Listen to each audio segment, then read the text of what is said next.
Good morning, everyone, and welcome to day 2 of the Changemaker Well-Being Summit. For those of you who attended yesterday, it's wonderful to see you again. And for those of you tuning in for the first time, it's a pleasure to meet you. I'm Dwayne, Future of Good's new Director of Learning Programs, and I'll be your host for the summit. Now, I'm coming to you today from the traditional, unceded, and unsurrendered territories of the Anishinaabe Algonquin peoples. This is colonially known as Ottawa, Ontario. Yesterday, I shared that we can't meaningfully have a conversation about well-being without acknowledging colonialism's impact on the Indigenous communities historically and the present realities of that impact today. Yesterday, as we navigated the summit, we had some really rich conversations about what this looks like. We actually explored the systems that exist today that we inherited from colonialism that continue to impact not just Indigenous communities, but our everyday realities of how we work and the impact that we can make in communities. In our session on our opening plenary, we discussed how these systems can constantly reinforce themselves, constantly challenge what we believe is possible. And as Alison Vendetti, one of our opening plenary panelists, said, she challenges us to take action. We are, after all, change makers.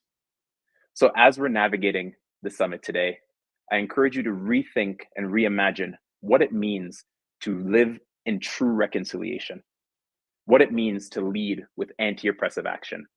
What can you change? What are the actions that you can take?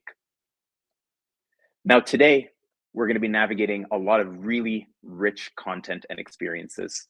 But first, for those of you that are just joining us, a little bit about Future of Good.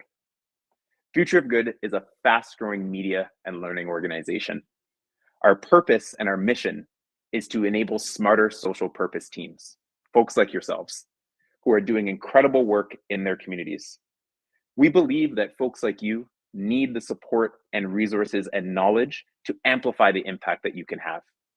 We support you in many ways, through our journalism, through our learning experiences like this summit, and coming soon, through our emerging data, where we'll be sharing interesting insights and rankings like our top 50 equitable funders project, which will be coming out later this year. Now, at Future of Good, smarter social purpose teams are our core. They're our heart. And there can be no accelerated progress without you folks. We're a member-driven organization. You define the content and the experiences that matter to you, and you're why this summit exists. We know that wellness is critically important for social purpose teams. We learned so much yesterday. 7 in 10 Canadians are overwhelmed at their job. We learned about the impacts that colonialism and burnout and not having financial security has, particularly on folks working in the social sector. What we hope you gain from today's programming, as well as yesterday's, is a renewed sense and inspiration that things can change. And there are tools, resources, partnerships, and opportunities to make that all happen, that we can all be change makers in the wellness space. Now, yesterday we covered some housekeeping about brain dates and SWUGO. I'm hopeful that everyone that's seeing me right now is able to access the platform. But if at any point during the day, if you have any challenges navigating the platform, accessing any of your concurrent sessions, anything along that line, please email us at info@futureofgood.co, and a member of our team will be happy to support you. Now, today we're going to be going through a lot of different content. We'll be having some opening plenaries, some concurrent sessions, and of course, an opening and grounding segment as well. As we navigate through that, I will be your guide. I will step in at each point and introduce you to the next portion of our programming. And today we're going to be starting with a really incredible piece. Opening up today, we have Bhaskar Goswami, who actually opened for us yesterday as well, guiding us through a reflective and meditative practice, as well as Vinod Rajasankan, who is our editor and CEO-in-chief of Future of Good. They'll be having a rich conversation about the impact of wellness on us as individuals and how we can come into this place and into this space with meaning, authenticity, reflection, and more. Without further ado, Please welcome Bhaskar and Vinod. Thank you, Dwayne, and hi everyone. My name is Vinod Rajasekharan, and I'm CEO and Editor-in-Chief at Future of Good. Welcome back, Bhaskar, to Future of Good's first annual Changemaker Wellbeing Summit. Really, the first of its kind in the country. So good to have you back on day 2. And as Dwayne mentioned, what an enriching day 1. Right. And before we dive in, though, I do have a small request. And in the spirit of this conversation, would you take us through a short breathing exercise, just so everyone here today is grounded, centered, and present? Thank you. So good to be with you as well, Vinod. And thank you, Dwayne, for that beautiful introduction. Yes, let's all just buckle in by doing a very simple grounding practice. It's a breathing pattern that is a 4-4-6-2. So we'll inhale through the nose for 4, retain for 4, exhale through the nose for 6, and then retain for 2. So 4-4-6-2. Take a couple of minutes or so. So let's all start together. Exhaling completely. If it feels comfortable and safe to do so, you can close your eyes. And now inhaling nose on 1, on 2, on 3, on 4, and retain. Exhale nose on 1, on 2, on 3, on 4, on 5, on 6, retain. Inhale on 1, on 2, on 3 to maximum, retain.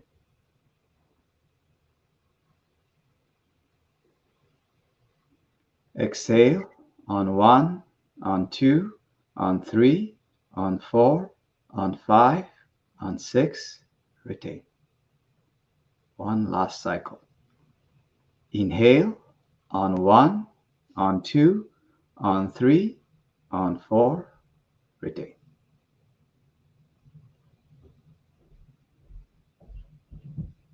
Exhale on 1, on 2, on 3, on 4, on 5, 6.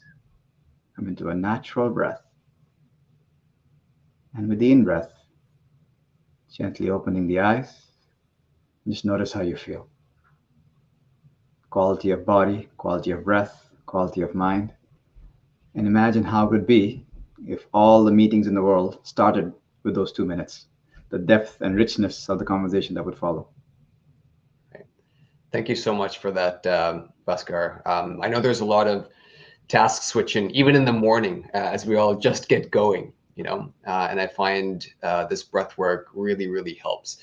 And it's actually come to a really amazing place in our own team, where our team often requests breath work before starting a meeting. So before we dive into our conversation, though, I want to acknowledge that today I'm speaking from unceded, unsurrendered, and occupied Algonquin Anishinaabe territory in what is now known as Ottawa. As a settler to this land and as a first-generation immigrant, my parents moved from India some time ago. It's important for me to acknowledge and remind myself of the privileges I have on this land and in this place. Oh, yeah. Bhaskar, I remember sitting down with you back in September 2021. The pandemic was still on. I can't remember what variant we were on at that time, but the pandemic was still on.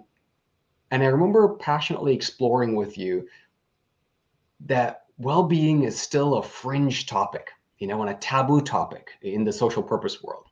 And not a whole lot of social purpose teams were openly, honestly having a conversation about well-being. And what if there was a well-being summit for Canada's changemakers?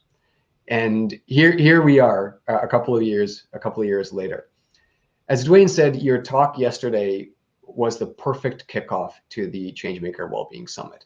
I loved the simplicity, the thoughtfulness, and the nuance you brought to two very, very interesting concepts, and it's contact and equilibrium.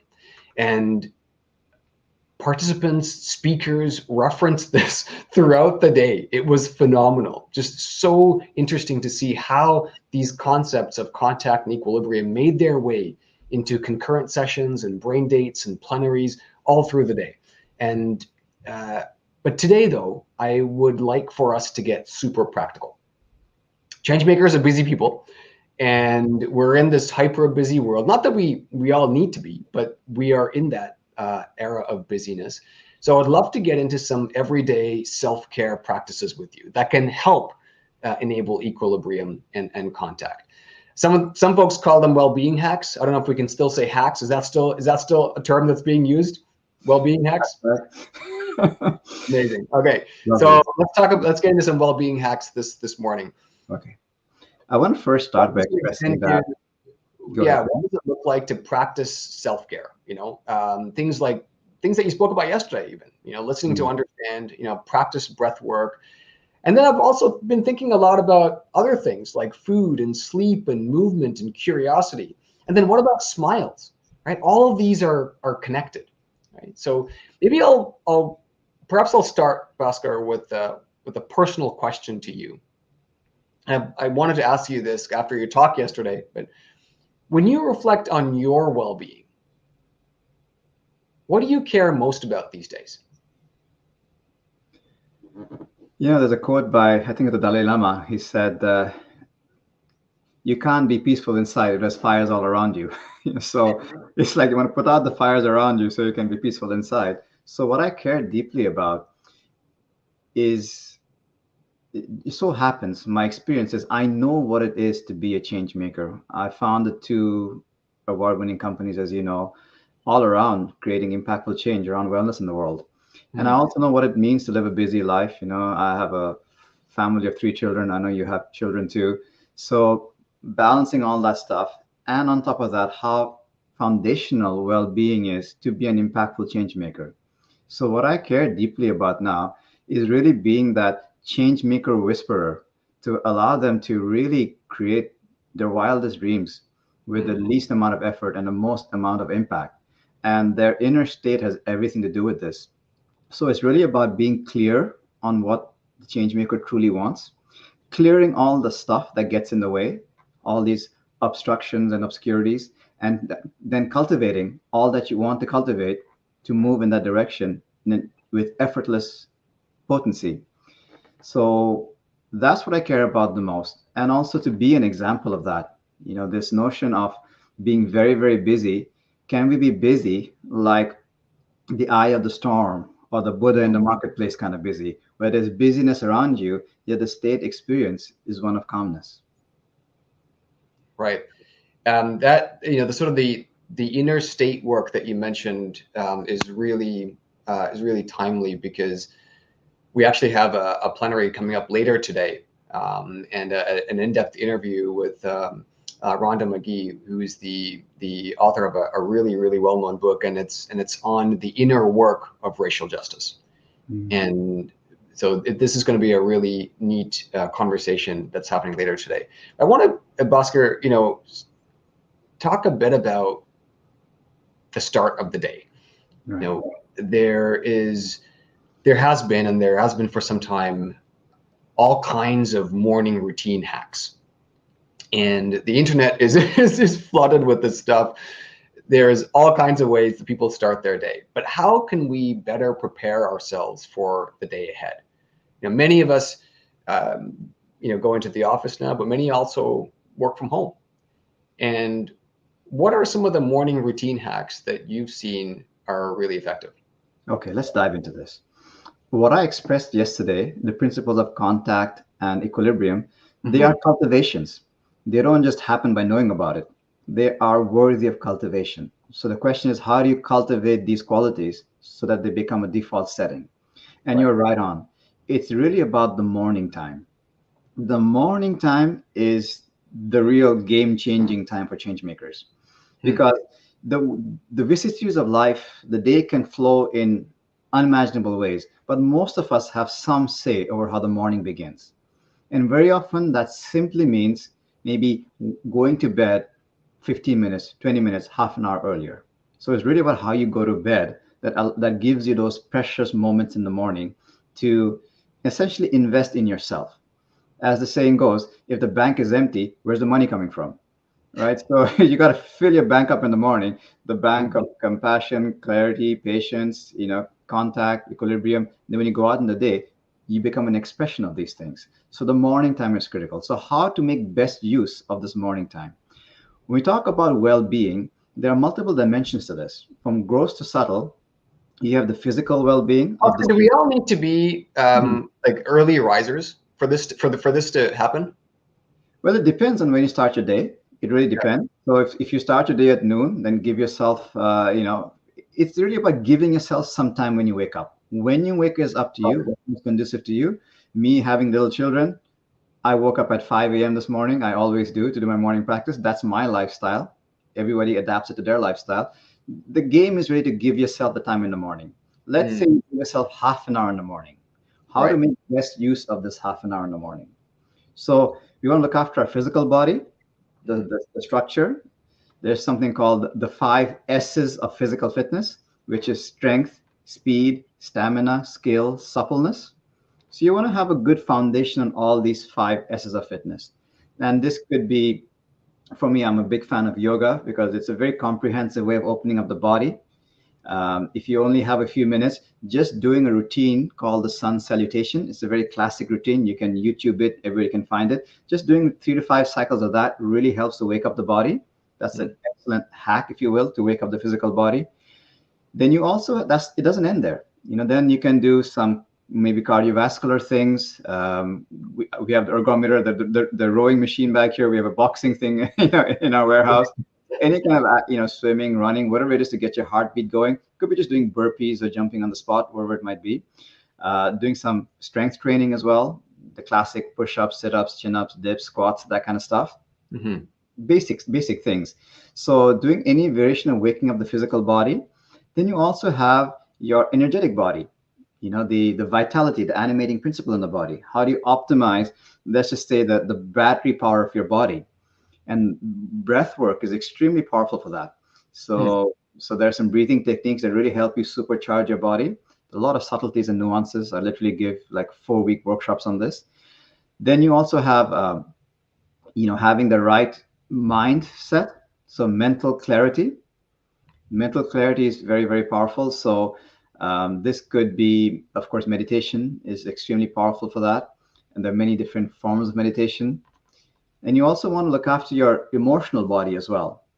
And the principle being, the world outside of you, you do the best you can. The world inside of you, you should have full say over. So consciously choosing what emotion you want to navigate your day with. Like, just for today, I'll be happy. Just for today, I'll be patient. Just for today, I'll be joyful. Setting that inner compass of emotional intention when you walk into the day. These are some very simple ways to just start the day. So say you had half an hour in the day, in the morning, I would spend about 10 minutes or so waking up the body, 10 minutes or so with breath work, and 10 minutes or so with meditation, and finishing off with, maybe, if you can allow yourself 2 extra minutes of some form of visualizing or journaling, so that your day does not happen like a random accident. You have a certain beacon intention in the day of what Right. you want to experience that day. Like, today, I want to experience the accomplishment of this, this, and this. The principle of one, two, three too many, not more than three, right? So that you have some direction the day ahead. What a beautiful way to start the day. Amazing. I'd like to pick up, Bhaskar, on what you said on mental clarity a little bit. And it follows from something that you led us through yesterday on listening to understand. And we're living in an era where it's easy and convenient to be in our own thought bubbles, right? With people and thoughts, and communities that believe in the same things we believe in. And, we can get our thoughts and reactions revalidated very quickly, right? And sometimes we're actually very fearful of viewpoint diversity. So what does an everyday practice of listening to understand look like? There's a very simple principle one can consider as a hypothesis. We're all really looking to feel accepted, to feel like we belong.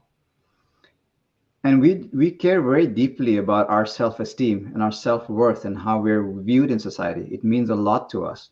So Mm. anything that threatens that, we have a big barrier. We call that our personality. We want to block anything that threatens that. Mm. So step one is affinity.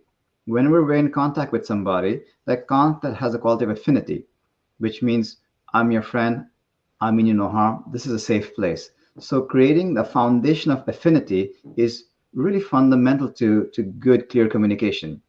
So that's one thing.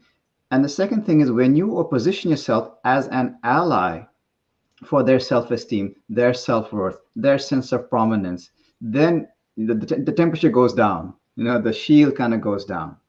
Right. So now you're looking at things with them and not at them. And the most critical factor here is to remain in neutrality when you feel you're right. So when you feel that you're right, Mm. cultivating the capacity to remain neutral, which means you're not there to prove, promote, defend how right you are. You're Mm. just there to listen, to understand what is being communicated. And when you understood, then you can say, thank you. What I heard is this, this, and this. Did I get that right? So now the person feels they have been fully understood. Again, their guard goes down. Mm. And then you can say the principle of yes and. Yes, I see. Yes doesn't mean I agree. Yes just means I understand what you've said. Right. And what I'm also seeing is this. And now you express your reality, the best of your Mm. understanding. So Right. this is one way to diffuse a situation when we're against something that appears to be aggressive. Because underneath that, they're just looking to feel they belong, feel understood, and feel Right. their self-esteem being acknowledged. Right. That's beautiful. Thank you, Bhaskar, for that. One of the things that I know that in the last few years, particularly with the pandemic, that I know I missed a lot on is smiles. Mm. And it's such a human thing, right? And Harvard, and you probably read this, but Harvard released the longest scientific study on happiness recently, and one of the key findings was in-person micro interactions with people, so in real life, is essential. And this might sound like a bit of an odd question, but I feel like it's an essential question. But it can feel like, and I've experienced this myself, where we can go days without smiling at someone in real life. And I'm curious to hear what hacks you have for us on how we can practice smiling more, and why is smiling important, and what happens to our bodies when we smile. To me, smiling is not a mechanical activity. Smiling is more an intention. Hmm. So one hack would be look to smile from your heart, not from your face. And the smile from the heart is, I'm so happy to be here with you. And the face is just a consequence of that smiling from the heart. So it's much more of an intention Hmm. than a mechanical practice. And try that. You could read the entire Harvard study, or you could just practice smiling from the heart and being stressed. It's impossible. It's impossible to smile from the heart and be anxious, stressed, angry. The two cannot coexist. They can't sit on the same chair together. Hmm. So it's a very simple thing. When you're in an encounter, smile from the heart, just acknowledging how happy you are to be in that encounter, Right. whatever shape and form that is. Because in that encounter, you're either thriving or you're learning, and both are great. So this notion, the ultimate hack is not to put on a smile like some actor or actress, from the face, but the heart is dead. You want to smile from the heart, and the face just follows. Right. Yeah. Wonderful. Picking up on busyness a little bit, I suppose the dark side of busyness is distractions. And there are all kinds of distractions out there in the world in our daily lives, from when we wake up to when we fall asleep. And I'm not just talking about sort of technological distractions, although that's a big part of our lives, but there's a whole range of other distractions. And I actually want to pose a question to you around, is distraction a real problem for us? And if it is, what are one or two hacks that you have around what we could do about not so much being focused, because I think that's different from being distraction free. But I'm really curious about what are a couple of hacks to being distraction free?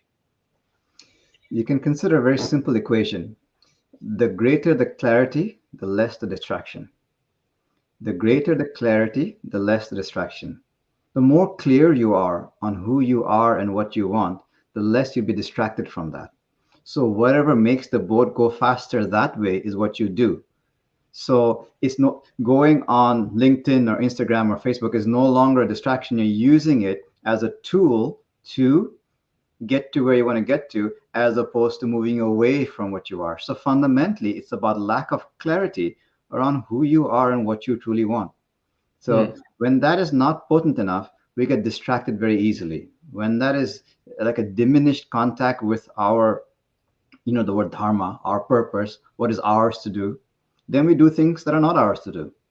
So a lot has to do with being very clear on what is ours to do and what is not ours to do. Right.